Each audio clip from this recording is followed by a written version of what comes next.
BNP বাংলাদেশের সর্বোচ্চ জনপ্রিয় দল এই মুহূর্তে ফ্যাসিস্ট হাসিনার পরে। বিএনপি কিন্তু মানুষ তারেক জিয়ার জন্য করে না, খালেদা জিয়ার জন্য করে না, বিএনপি করে শহীদ রাষ্ট্রপতি প্রেসিডেন্ট জিয়াউর রহমানের আদর্শে। জিয়াউর রহমানের অবদানকে যারা অস্বীকার করবে তারা স্বাধীনতায় বিশ্বাসী না, শুধুমাত্র ফ্যাসিস্ট খুনি হাসিনা জিয়াউর রহমানকে খুনি বলছে। কিন্তু জিয়াউর রহমান এদেশে সর্বপ্রথম খাল খনন করেছেন, জিয়াউর রহমান ইরাক ইরানের যুদ্ধ বন্ধ করেছেন, জিয়াউর রহমান সৌদিতে নিম গাছ যেটা জিয়া গাছ হিসেবে পরিচিত সেটা রোপণ করেছেন। জিয়াউর রহমান ছিলেন এদেশের কৃষক শ্রমিক মেহনতি মজলুম জনতার মুক্তির মহানায়ক।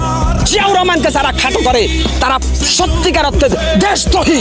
শহীদ রাষ্ট্রপতি জিয়াউর রহমান সৈনিক হিসাবে বাংলাদেশ সেনাবাহিনীর গর্ব। শহীদ রাষ্ট্রপতি জিয়াউর রহমান যুদ্ধ করেছেন ময়দানে, বঙ্গবন্ধু 7 মার্চে ভাষণ দিয়েছেন, উনার ডাকে মানুষ ঐক্যবদ্ধ হয়েছে, আর মাঠ পর্যায়ে যুদ্ধ করেছে জিয়াউর রহমান। অতএব স্যালুট শহীদ রাষ্ট্রপতি জিয়াউর রহমানকে।